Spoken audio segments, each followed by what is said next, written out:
क्या नाम था? चलो, आप इसमें क्या सुधार होना चाहिए वो आप दिक्कत हो। 3 साल से मैं भी भटक रही हूँ इसी। मेरा कहने का मतलब ये है कि जैसे मैं लड़ाई लड़ रही हूँ 3 साल से उज्जवल राणा के साथ, इनके बच्चों के साथ, ये सब ना हो कि बस कहने की बातें रह जाएं और सब नहीं कार्यवाही रहने कुछ की, ना हो। राइट टू एजुकेशन पे हम भी काम कर रहे हैं। हाँ। आप जो भी जी। सुझाव दोगे उसको उठाया जाएगा, जी। हम अपने प्लेटफॉर्म से उठाएंगे। हमने 10 पॉइंट आप लिख के दिए हैं मैम को। आपसे ये उम्मीद है कि किनको लिख के दिए? एसडीएम मैम को, आप हमको भेज आपको दो। भी दूंगी सर। ठीक है। सर मैनेजर की इन सब प्रताड़नाओं से जिले को मुक्ति मैनेजर तो दिलवाओ। भाग गया, हाँ। मुक्ति मिलेगी। नरेंद्र मलिक जो मैनेजर खरड़ में बैठा है, जब आज तक वहाँ चुनाव नहीं हुए तो इतने 26 अगस्त को कमेटी खत्म हो चुकी है, अब तक वो बना बैठा हुआ, चुनाव क्यों नहीं हुए? डीएस ने दूसरा क्यों नहीं बेचा वहाँ मैनेजर? चलो, आप लिख अब तक वो बना हुआ है।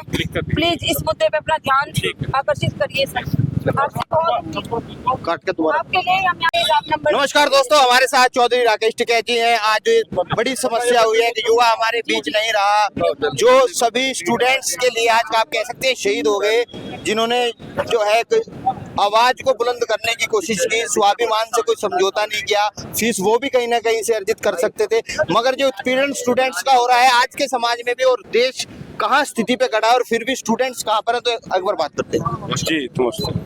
तो सब बहुत दुखद घटना है। दुखद घटना है, बड़ी घटना है, लेकिन एजुकेशन सेक्टर को ठीक करने के लिए इसकी कुर्बानी व्यर्थ नहीं जाएगी। हमेशा उज्जवल राणा को याद करा जाएगा जब भी कोई सिस्टम में सुधार होगा, और ये एक बड़ा आंदोलन बना है और इसकी जागृति फैलेगी सब जगह।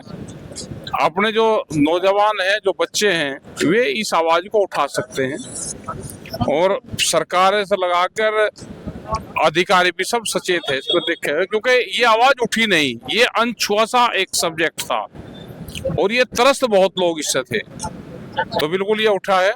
और हमेशा उज्जवल राणा एजुकेशन के बदलाव में याद करे जाएंगे। अच्छा, एजुकेशन के एक्ट को अधिकारी भी जानते हैं जो बड़े हैं, ये फेलियर अधिकारियों का भी है जो जांच में सम्मिलित होंगे, शायद जांच के दायरे में वो भी आने चाहिए थे। अब जोन आएगा जांच का तो है, एक जांच होगी, ये यंग की जांच होगी, वो दूसरे वालों की होगी, लेकिन जनता और जो छात्र है वो उनको जागरूक बनना पड़ेगा। शिक्षा के मंदिर में इस तरह की घटनाएं, शिक्षा मंदिर और दान नहीं रहा, शिक्षा व्यवसाय हो गया, और ये पूरा सरकार इस मामले में फेलियर है। सरकार एजुकेशन को भी प्राइवेट हाथों में देना चाहती है, जिससे या तो कुछ बच्चे पढ़ रहे या कुछ बच्चे बेरोजगार रहे, वो लेबर का काम करें। अच्छा, ये एक बड़ी साजिश है। अधिकारी जो हैं वो सरकारी स्कूल में पढ़े, जब सुविधाएं नहीं थी, कट्टे भी खुद ले जाने पड़े थे बिछाने, वो बिछाने के लिए करा, मगर संख्या घट रही, टीचर्स भी जो है हाई एजुकेटेड आ रहे। क्या हमको जो गवर्नमेंट के स्कूल है उसी को बढ़ाना पड़ेगा। एजुकेशन सस्ती हो, सरल हो, और ये जो महंगी शिक्षा है ये लोगों को अनपढ़ कराने का काम करती है। एक माँ ने और एक परिवार ने बेटे को खोया है, बिल्कुल वो शहीद हुआ, खोया नहीं, वो बिल्कुल जारी रहेगी, और हमेशा उज्जवल राणा का नाम शिक्षा के क्षेत्र में जो नौजवान है वो हमेशा इनके दिलो दिमाग में रहेगा। समाज को क्या मैसेज दे? समाज को मैसेज ये है कि भाई समाज को भी ज्ञान प्राप्त हो जाना चाहिए। जो एक बहुत हाई क्वालिटी के लोग हो गए, अपने बच्चों को कहाँ कहाँ पढ़ा रहे, कितना खर्च उनके ऊपर कर रहे, और एक बच्चे वे हैं जो पड़ोस में जो फीस के भी पैसे नहीं है। ये भी 3 दिन पहले भी घटना हुई मुजफ्फरनगर में, जो बच्चे अपना फार्म जमा करने हैं उसके पास में 5,000 रुपए नहीं थे, तो उसको हमने दिए, लेकिन हमको ये नहीं था कि उसके साथ में ये काम भी होगा, ये भी हो जाएगा। तो इसका मतलब ये है कि लोगों के पास में 5,000 रुपए भी फार्म जमा करने के नहीं है। तो एक बात और, जो 48 घंटे में गिरफ्तारी नहीं होती या फिर कुछ इस तरह न्याय व्यवस्था बनती है कि सही न्याय नहीं मिला, हो जाएगी 48 में होगी भाई। और अगर भाग गए होंगे और वे दूर जाकर फोन बंद कर भाग गए, एक भाग गया कोई वहां से, सेठ जी भाग गया एक देहरादून से 200 करोड़ रुपए लेके भाग गया, बहुत लोगों के लेके भाग गया, फोन हरिद्वार गंगा जी में गिर कर चला गया, तो कहाँ से ढूंढ लेगी पुलिस ही? वो आवेगा, कहीं ना कहीं मिलेगा, वो मिलेगा, उनके रिश्तेदार मिलेंगे और मिलेंगे। 48 घंटे का टाइम दिया, यहाँ से ना फुर्सत होगी, अपना ढूंढो। हाँ जी मैम, कैसे? जी जी मैं ठीक हूँ। आप लोग यहाँ पे रहे, आपने बताया कि मैनेजमेंट का फेलियर रहा, आपकी जी। भी वीडियोस आई, जी जी तो क्या ये चल रहा है? आप भी है कि शिक्षकों के तरफ से इस तरह की जो है तार बात हुई जो जी। मैनेजमेंट की ओर से? जी जी बहुत ही दुखद घटना है। हमारा भाई उज्जवल आज इस दुनिया में नहीं रहा, हम सबको छोड़ के चला गया। मैं चाहती हूँ कि विद्यार्थियों के हितों की बात हो, विद्यार्थियों के मुद्दे उठे। कॉलेज के प्रशासन, शासन और कॉलेज का मैनेजमेंट, जो भी ये मैनेजर है, मैनेजर की प्रताड़ना से तंग आके जो ये हरकतें हो रही हैं कॉलेज में, बच्चों मरने पे मजबूर हो रहा है या प्रिंसिपल मरने पे मजबूर हो रहे हैं, इन सब पे लगाम लगाई जानी चाहिए।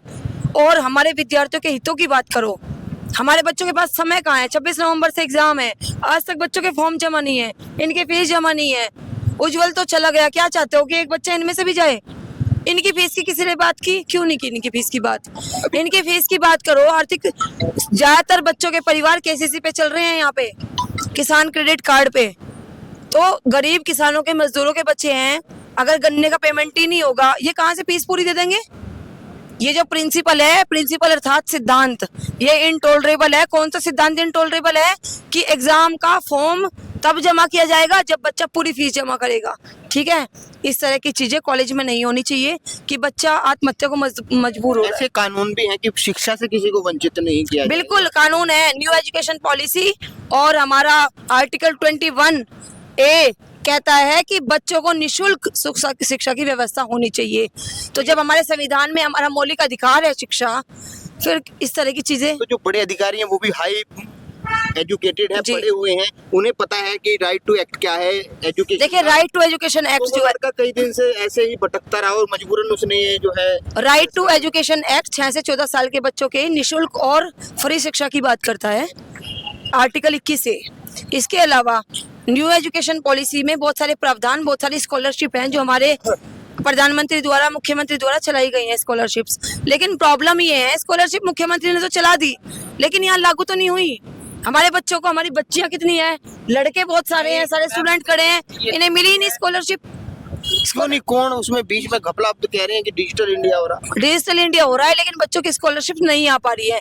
ऐसी बहुत सारी लड़कियां ऐसी थी जिनकी स्कॉलरशिप नहीं आई है अब तक। जमा करते हैं कॉलेज में, जब भी स्कॉलरशिप नहीं है तो क्या फायदा स्कॉलरशिप बढ़ने का? जो मतलब पात्र है, मान लो जिनका आय प्रमाण पत्र बनने के बाद शायद वो होता है, तो वो भी नहीं हो पा रहा है। कुछ भी नहीं हो पा रहा है। डॉक्यूमेंट देने के बाद भी बच्चों की स्कॉलरशिप नहीं आ रही है। तो काफी बड़ा मैनेजमेंट है और टीचर्स का भी स्टाफ है, मगर देखिए, आपने आवाज उठाई। जितने भी मैंने आवाज उठाई, क्योंकि मैं इकलौती हूँ जो इस क्षेत्र से हूँ, जो इन बच्चों के बीच की हूँ। सारा स्टाफ मेरठ का है, मेरठ से सारा स्टाफ आता है जाता है, मेरा यही गांव है। और बात यह है कि मेरे बच्चों की बात है, मेरे नाम है की बात है। ठीक है, मेरा नाम आकांक्षा चौधरी है। प्रॉब्लम ये है, देखिए, हम बहुत आहत हुए हैं इस बात से। शायद उनके लिए नौकरी जरूरी थी या जो भी है, मैं इस बारे में कुछ नहीं कहना चाहूंगी, क्योंकि कोई भी शिक्षक ये नहीं चाहता कि हमारा बच्चा इतनी बुरी स्थिति को प्राप्त हो। तो कहने का मतलब ये है कि जो भी हुआ बहुत बुरा हुआ, और मेरा जॉब छोड़ने का उद्देश्य केवल ये था कि वो स्टूडेंट बाद में भाई पहले था मेरा। हमारे बच्चा यहाँ जा रहा है, इस तरह उसे मरना पड़ रहा है प्रताड़ना के कारण, तो इससे हम बहुत दुखी हैं, हमारे सारे बच्चे बहुत दुखी हैं।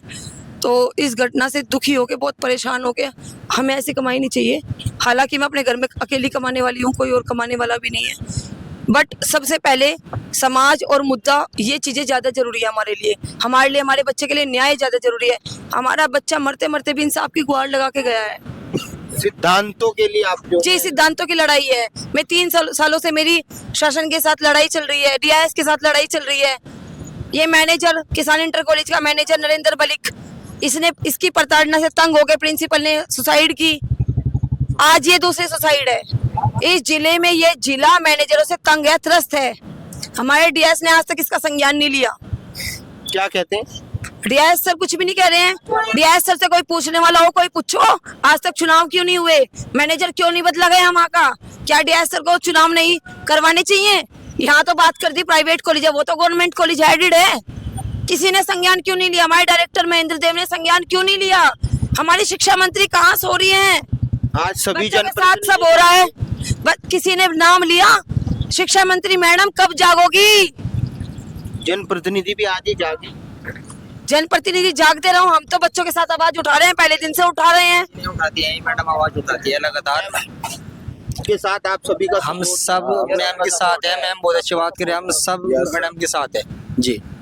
चलिए, आपने देखा है जो मैम है हमारे साथ, शिक्षक बहुत है, मगर जो शिक्षक थे पहले वास्तविकता में जो ज्ञान देते थे या व्यापारीकरण से दूर है, वो एक मिसाल पेश की है। उनकी जो है भावनाएं अपने स्टूडेंट्स के साथ है, तो इस तरह के जो है स्टूडेंट्स वो इनके साथ हैं।